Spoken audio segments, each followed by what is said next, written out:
Tonight, we're witnessing history unfold on two explosive fronts. First, Donald Trump has ordered the release of the final JFK, RFK, and MLK assassination files, documents that Mike Pompeo personally begged him to keep secret. But the bombshells don't stop there. A major confrontation is brewing over the Panama Canal, with China's growing control threatening America's vital interests. Trump's warning about retaking the canal has sparked international outrage, but here's where they're not telling you about who really controls this crucial waterway.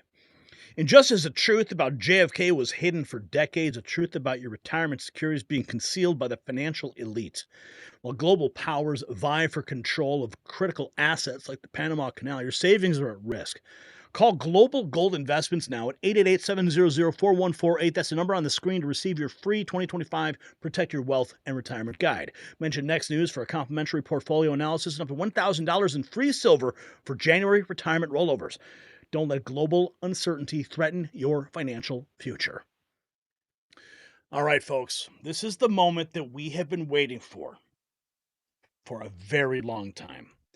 Donald Trump has just signed an executive order to declassify every last file on JFK, RFK, MLK. People have been waiting decades, he says, and listen to what he says at the end. When he signs the executive order with that executive pen, he says, "Give it to RFK Jr." Think about the implications here. Lastly, sir, we have an executive order ordering the declassification of files relating to the assassinations of President John F. Kennedy, Senator Robert F. Kennedy, and Reverend Dr. Martin Luther King Jr. That's a big one, huh? A lot of people are waiting for this for years, for decades.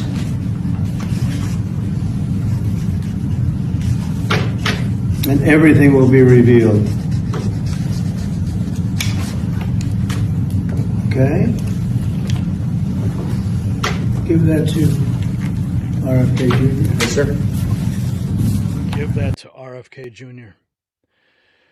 Oh, my goodness. Give that pen to RFK Jr. Can you imagine that aide handing that pen to RFK Jr. saying, "The president has just declassified the files on your father's assassination and your uncle's assassination. Finally, there will be justice." Mancow Mueller just posted this just a couple hours ago.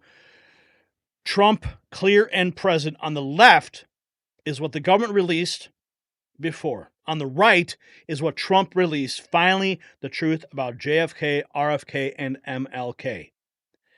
And we're gonna show you in this video how you can access these files for yourself and investigate for yourself. Because at the end of the day, it's up to us, the citizen journalists, to break it down and release this information to the public. There's going to be a lot of sleuths going through this information, and you're going to be one of them, and I'm going to empower you. So stay tuned. I'm going to show you. Now, I would love to be able to read all this, but of course, as you can see, it is super, super small print. But this appears to be something called the Paris Letter from September 27th of 1960, the investigation at the Albert Schweitzer College located in Switzerland. Yeah, see, I'm not even going to be able to break this down for you at the moment because you know why? This just came out. This is so fresh, I haven't even had time to analyze it. But this has just come out. An audio recording has now emerged in which Clifton Carter, a former DNC executive, director, and close associate of Lyndon B. Johnson, allegedly implicates LBJ in the assassination of JFK. The recording suggests that Johnson orchestrated the plot, hiring Mac Wallace to carry out the assassination. The timing of the release is unusual given that Trump is expected to declassify the entire JFK files. Before his untimely death, JFK was working to have AIPAC register as a foreign agent. This new theory shifts blame from Israel and places it on LBJ. Brother, you're good to see you. How's life treating you today? Well, Saul, it's been a pretty touch and go situation. Linda and I have had quite a few unpleasant words here lately over the deal with that he hired Mike Wallace to assassinate the president.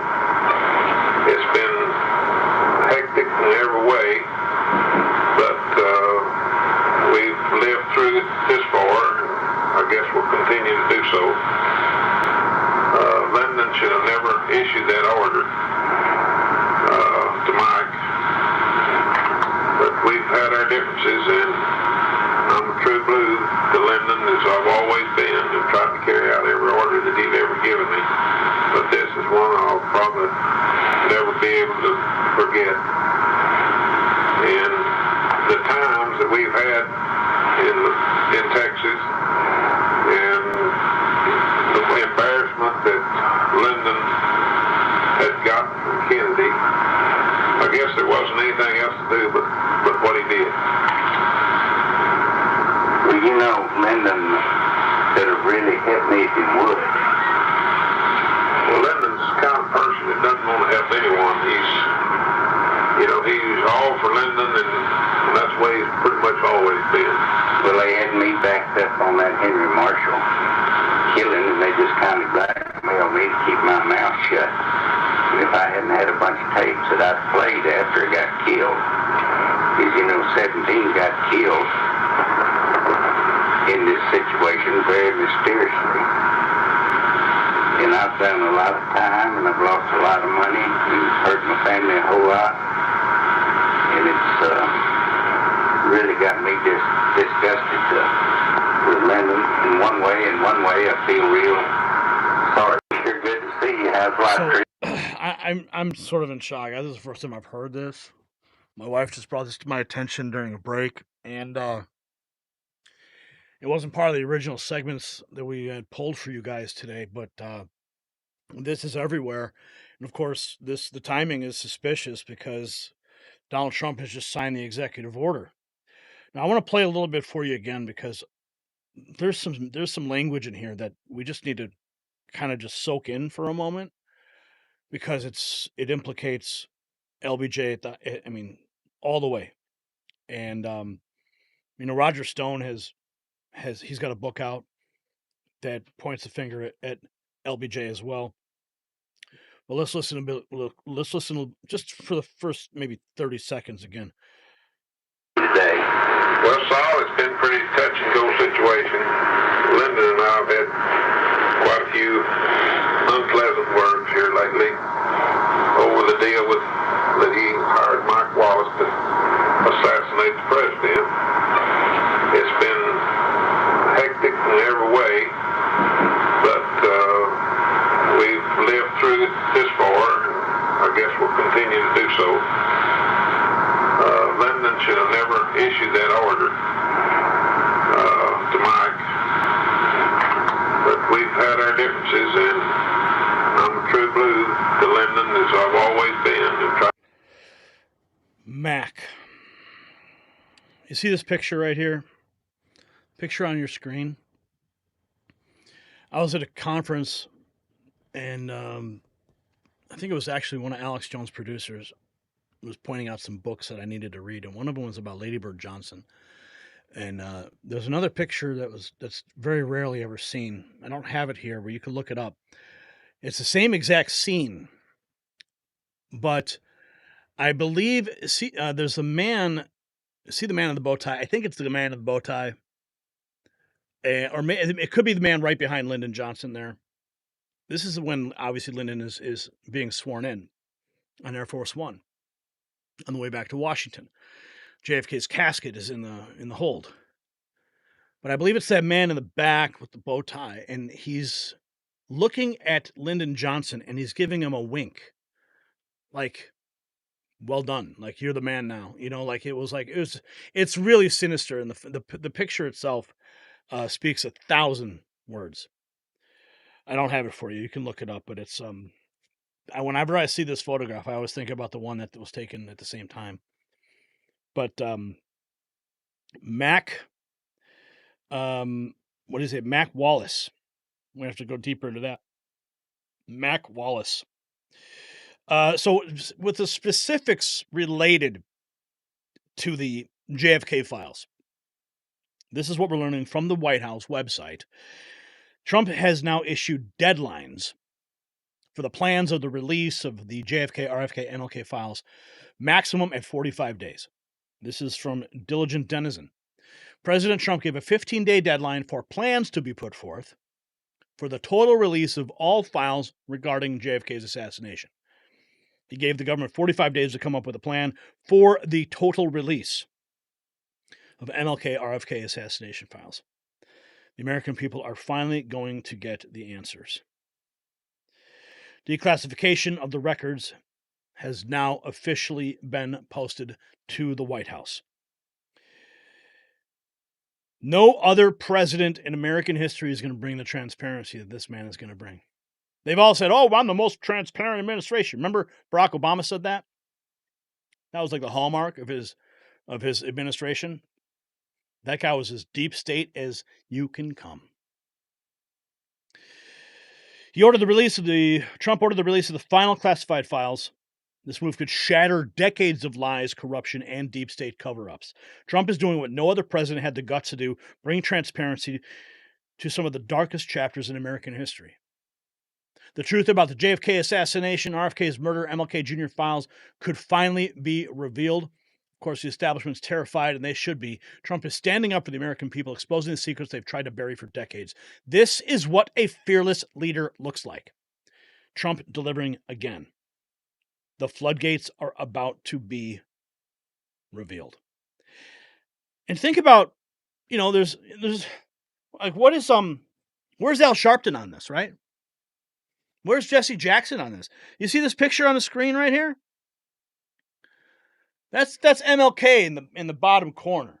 Who's standing to MLK's right? On the left side of that photograph, that's Jesse Jackson. Now, I've actually been to that hotel in Memphis. I've been in that hotel, stood right underneath that railing, and it's a solemn moment when you stand there, because it looks like you're standing in a historic place where history changed. The 60s were violent. I mean, yeah, we got problems now, but back then the deep state didn't care. They would just do it in broad daylight. And of course, we have the instances with Donald Trump as of late, the assassination attempts on his life. We still don't have any answers in those. But what's going to happen next? What's Jesse Jackson going to say? Is he gonna applaud this? I certainly hope that he would. Al Sharpton, I hope he would applaud the release of these files. Or is he afraid that some of his buddies in government or some of the agencies that he adores are suddenly going to be implicated? Yeah, talk about having to deal with double standards. There's a lot of people going to face a reckoning. A lot of people. Okay, we've got some more on this as well. I want to teach you guys how you can learn how to access these files. I'm going to get to the Panama Canal stuff, the breaking stuff from the Panama Canal in a minute. But we have, Daily Mail published this. Trump orders a release. Big headline today. We're going to get this Tucker clip in a second. Because, Mike Pompeo told Trump, don't release the files. And you know what Trump did right before he signed the executive order? He revoked Pompeo's security detail, his Secret Service detail. And then he released the files. I mean, talk about sending a message. Pompeo was protecting the deep state. Without question. Trump, don't do it. Don't release those files. So what does Trump do? A big F-U to Pompeo. Guess what? I'm releasing the files and I'm revoking your Secret Service detail. Here's what Trump had to say about Pompeo. And I was actually asked by Mike Pompeo, who's Secretary of State, not to. And I felt he knew something that maybe, when he asks you not to, you sort of say, why? And he felt that it was just not a good time to release him. And you might ask him why. Maybe he'll deny that even. But he did. He asked me.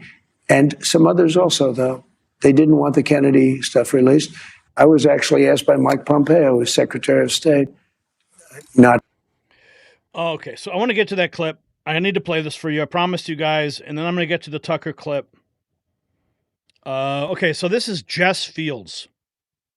Jess Field made this video to explain how to be one of the first to browse the JFK files when they're released, according to President Trump's order. Hope that it helps. Now, first thing I'm going to do is I'm going to repost this on my X account, so you will be able to go directly there if you want to reference it later.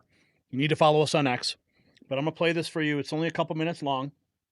It's chock full of information that you need to pay attention to. Watch. I'm going to teach you how to find the JFK files as soon as they're released, because this is something Trump has ordered, and it's going to be a huge deal.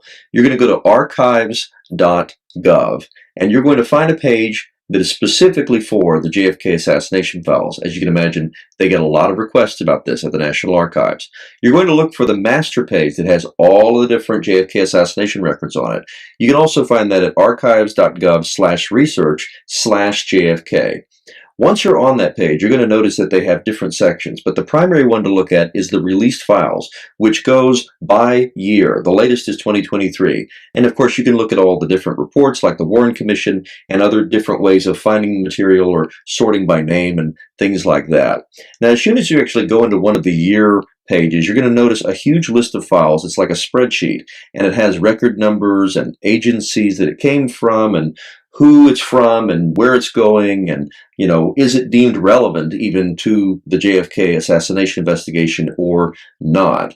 But all of these different files are part of the disclosure. So this is kind of how you can tell quickly at a glance what it's about. And as soon as the Trump release is actually going through, you're going to see a similar dump of files like this.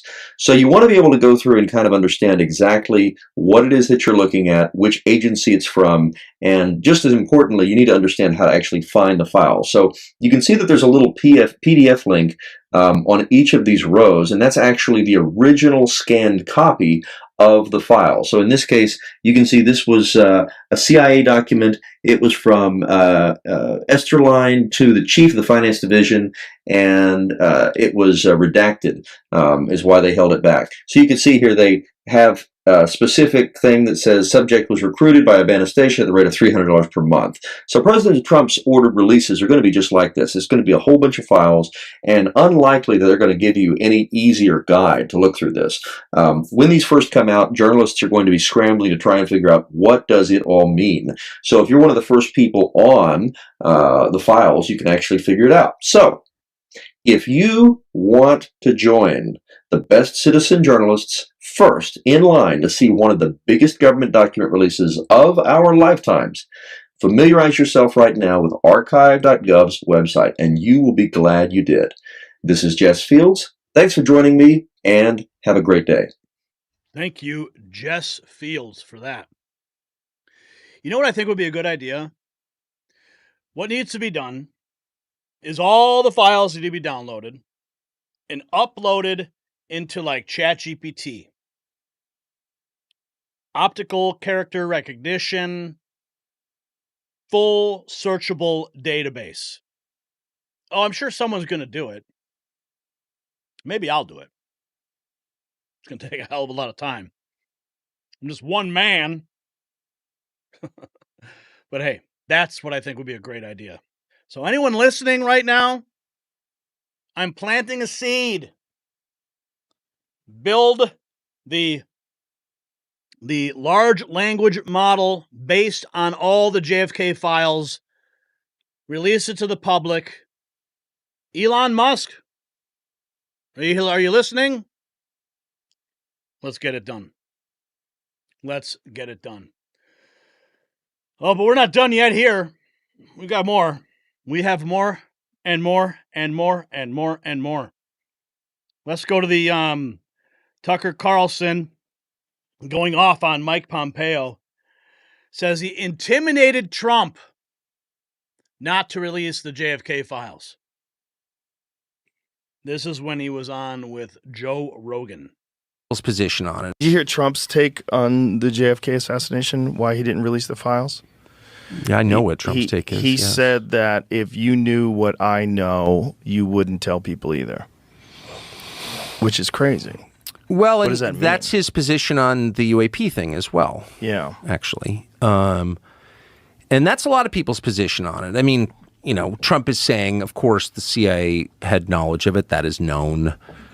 I mean, the whole thing, it's like, it's so funny. There's so many levels and there's so much I don't understand. But the whole JFK conspiracy industry, and it really is an industry, more books written on that than almost any historical topic, is filled with wackos, right? There are a lot of wackos in there. But that fact obscures the larger fact, which is the facts themselves tell an unbelievable story. Yeah. And so, whatever, I could get into it at great length. But yeah, they're still classifying documents 61 years later. Both Trump and Joe Biden have, in violation of my read of federal law, kept those documents secret. There's no living person connected to the Kennedy assassination. It was a couple generations ago. There's no one person whose secrets are being protected. It's an institution, or maybe countries. There may have been countries involved too. I mean, I don't know the answer, but there's clearly something worth protecting. And I know that when I spoke to someone who'd seen the documents, 2 years ago, and I got one fact out of him, which is, yes, the CIA was involved. And by CIA is a huge organization, but James Jesus Angleton, the head of the operations directorate, had knowledge of this, which I think is well known. But that's the view of someone who saw the documents. So I thought that was news. So I went on TV and said that.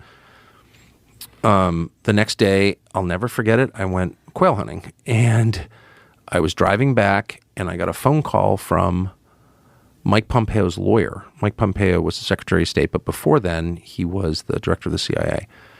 And in that position, he plotted the murder of Julian Assange. So he is a criminal as far as I'm concerned.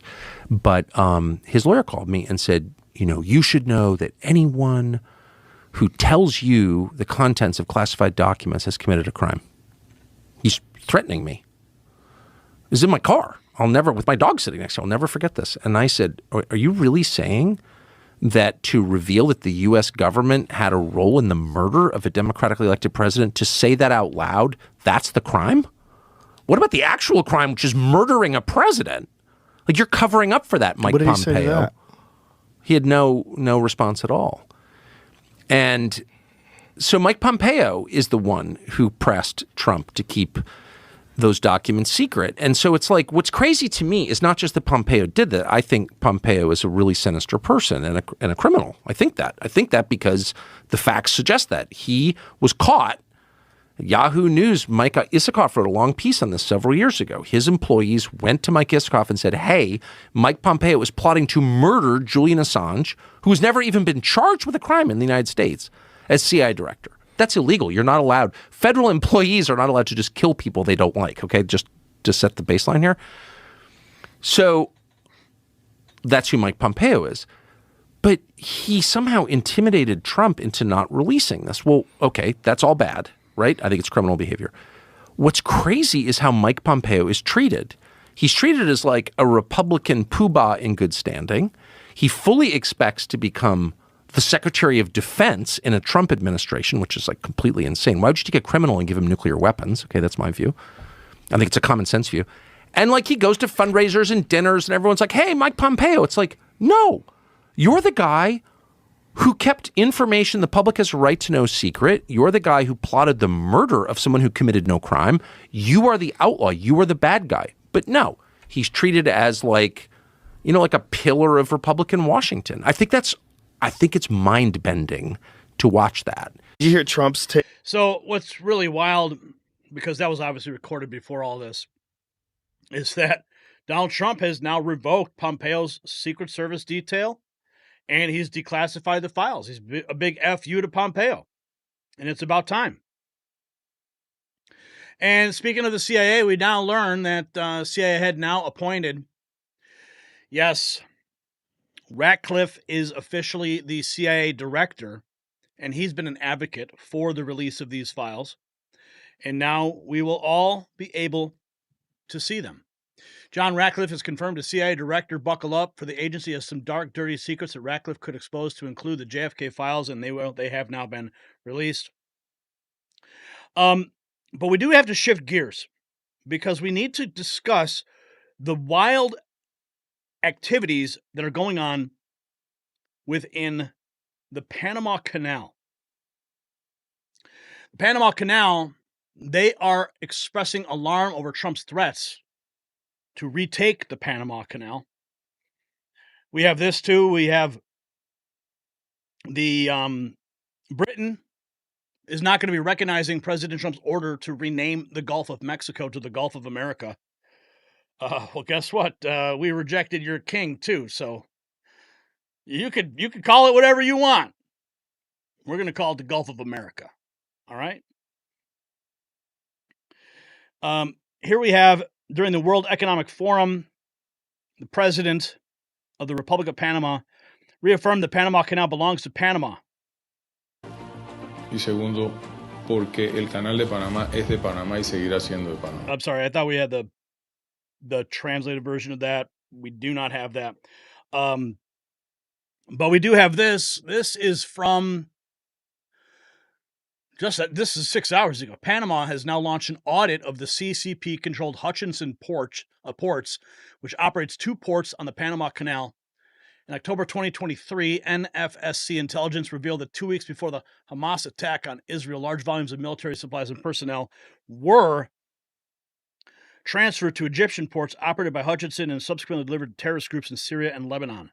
Listen to this. 2 weeks before on January 20th, Panama's government launched an audit of Hutchinson Ports, a Hong Kong-based company that operates key ports at both ends of the Panama Canal. A video from the Office of the Comptroller General shows officials arriving at the Hutchinson's local office. According to intelligence from the NFSC, Hutchinson Ports is controlled by the Zhang family, a CCP kleptocratic dynasty, rather than the publicly known frontman, Hong Kong's wealthiest tycoon, Li Ka-shing. Further intelligence of NFSC in October 2023 revealed covert CCP military activities in the Middle East. 2 weeks before the Hamas attack on Israel, the CCP used ports in Egypt, owned and operated by Hutchinson Ports, to transport large volumes of military personnel and supplies, which were then delivered to terrorist groups in Syria and Lebanon. So, what do you think? Drop your comments below and make sure you subscribe.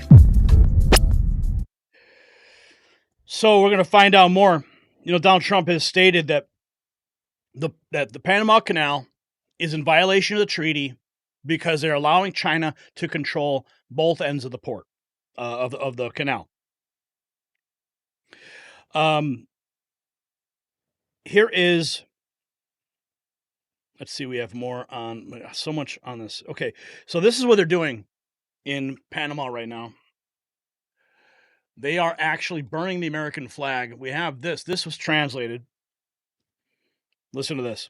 This is well, here, listen. Died building it.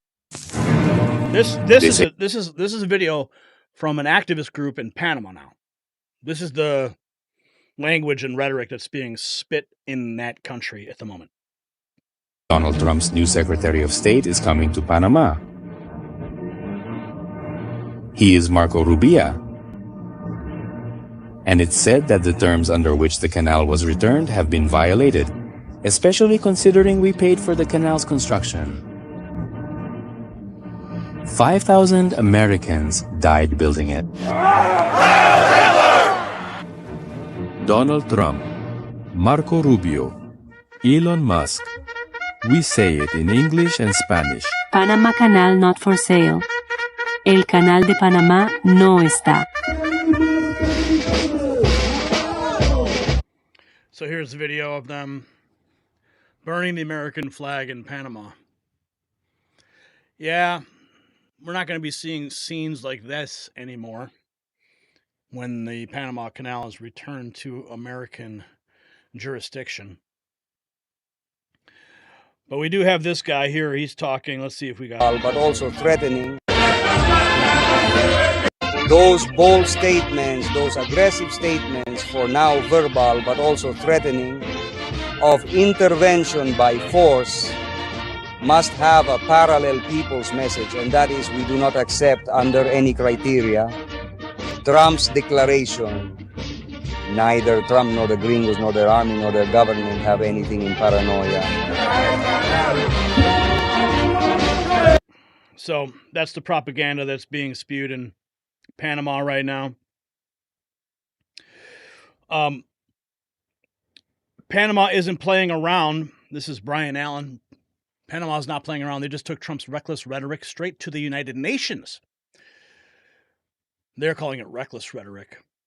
Filing an official complaint over his threats to take back the Panama Canal in a clear message to Trump and the world. Panama's UN ambassador reminded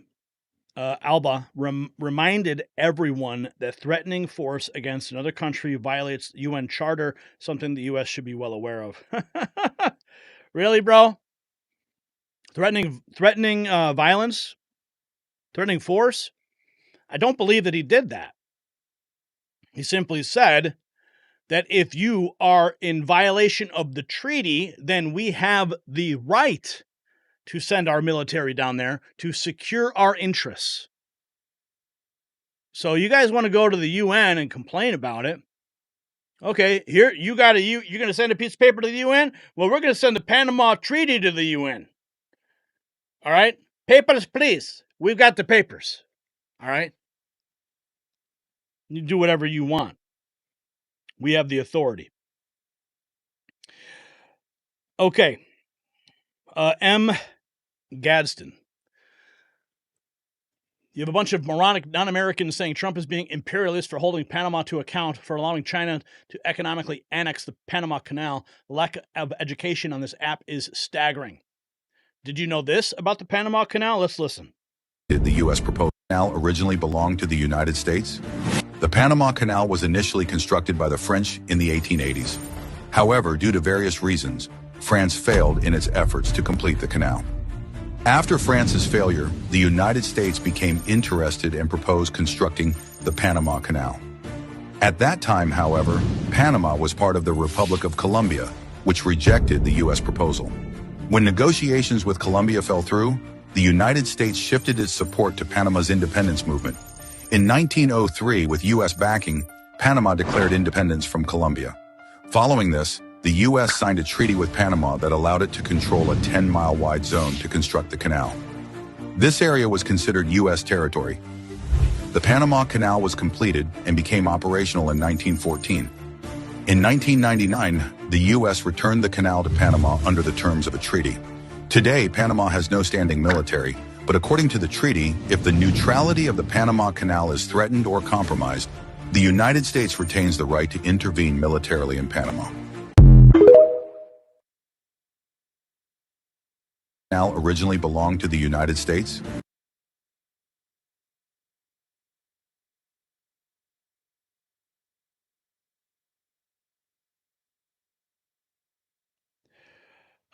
Mike Pompeo. No, I'm sorry. Here's Caitlin Collins praising Jimmy Carter. Trump there was a signature achievement of Jimmy Carter's. He believed it improved relations with Latin America for the United States. And still, it's one of his biggest accomplishments that people talk about. But Trump... biggest failures, actually.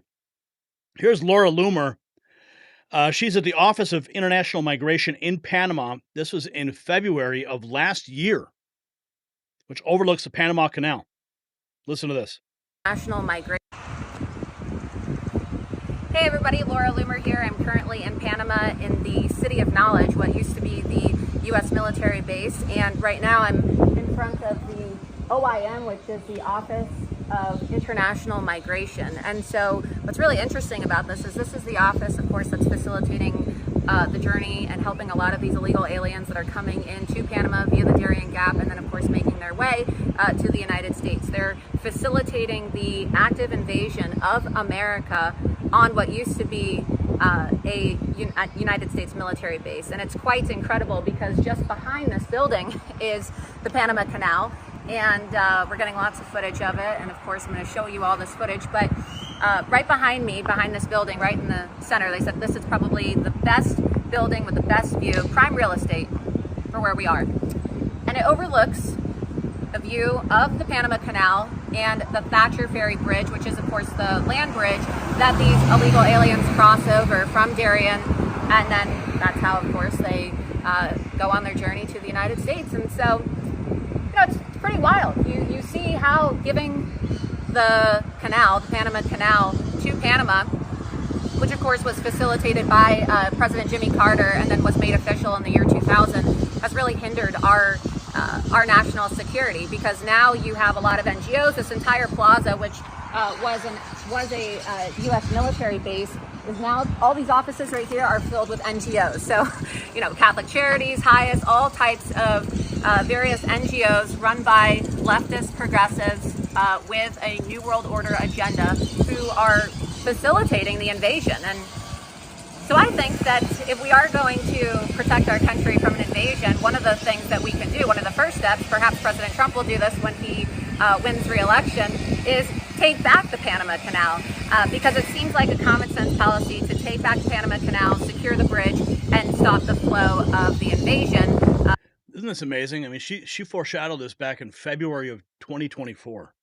Which, of course, China is actively facilitating, because, as I showed you when I arrived in Panama yesterday, you see a big sign that says Bank of China, and the Chinese have a very strong presence here in the City of Knowledge and with the OIM as well. And a lot of people want to know, why are we seeing such a surge in Chinese migrants, especially coming into the United States? Well, this is why. It's not the only reason why, but largely they're coming into the Darien Gap to Panama, crossing over the bridge, and then, of course, they make their way to the United States. So, and then we got also Glenn Beck just weighed in on this whole thing too.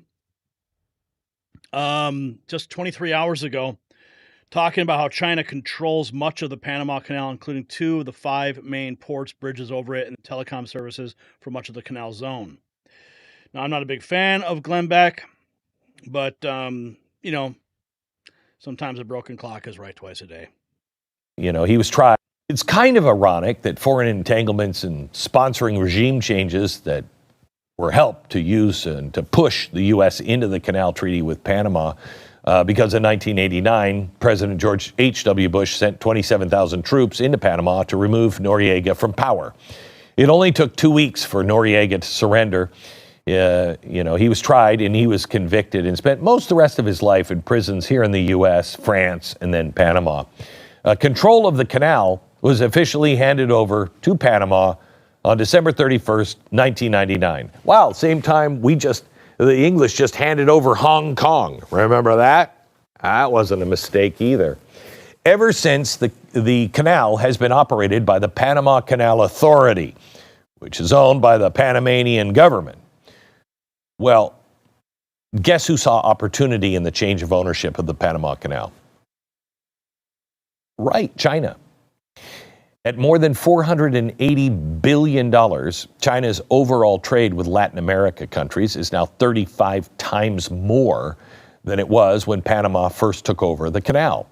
China has been so committed to Latin American influence that it even had a deal in place 10 years ago to construct their own canal across Nicaragua.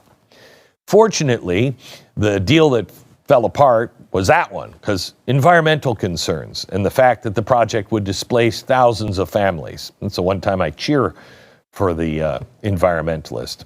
In the meantime, however, 22 Latin Americans and Caribbean nations have joined Canada's Belt and Road Initiative.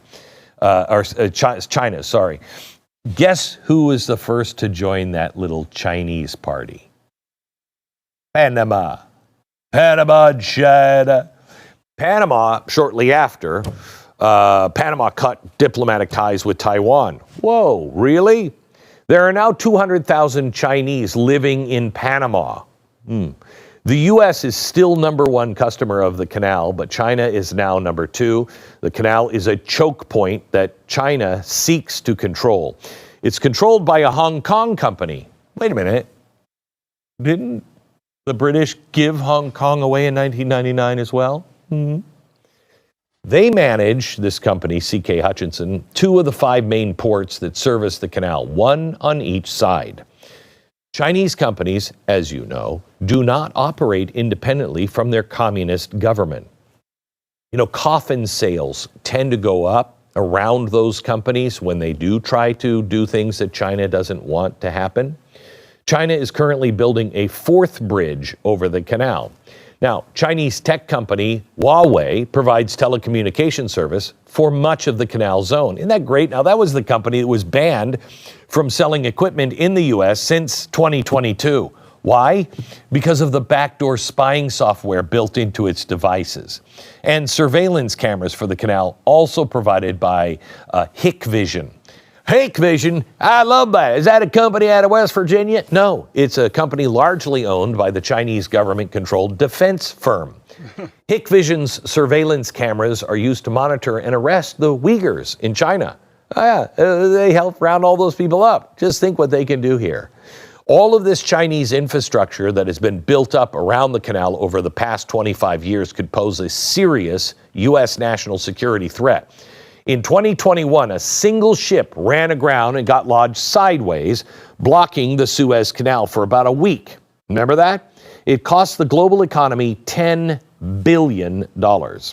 Now, earlier this week, I talked to Gordon Chang, or was it last week? He's a journalist and a lawyer who spent decades studying China. He's concerned the next global war might start with a similar accident in the Panama Canal. If hostilities broke out between China and the U.S., China could easily collapse their bridge over the canal or lodge ships at either side of the canal. It would not take much to cripple the canal and U.S. trade and naval capability along with it. The Trump administration is considering China's growing influence in Panama, and they consider it a violation of the U.S.-Panama treaties that require the canal to remain neutral. Pretty good take there from Glenn Beck. Yes, there is a port at either end of the Panama Canal. It is a massive national security threat. Rubio is now heading there on his first trip as Secretary of State. We will not continue to ignore the region. Secretary of State Marco Rubio is jetting off to Panama, where Trump has stirred the pot by suggesting the U.S. should take back the Panama Canal. Not just about the canal, Rubio's tour includes Guatemala, El Salvador, Costa Rica, and the Dominican Republic, focusing on the MAGA priorities of halting illegal migration. Panama's president has earlier declared the Panama Canal belongs to Panama. So, lots is going on. I mean, you got the JFK files release. You got the amplification of the Panama Canal.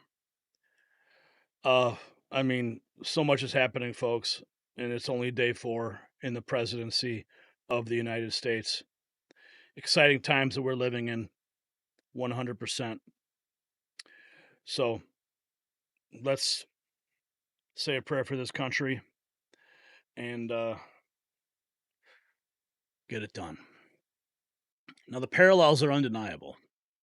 Whether it's the JFK files or the Panama Canal, we are watching decades of deception unravel. Trump's commitment to transparency is exposing not just historical cover-ups, but present-day threats to American sovereignty. As China tightens its grip on the Panama Canal, the stakes couldn't be higher. It's not just about the trade routes, it's about America's position as a global superpower. So here's tonight's burning question. Should Trump use executive authority to immediately seize the Panama Canal if China's influence proves to be a national security threat? Let us know in the comments below and show your support for truth and transparency with our exclusive collection at shop.nextnewsnetwork.com. It's linked below.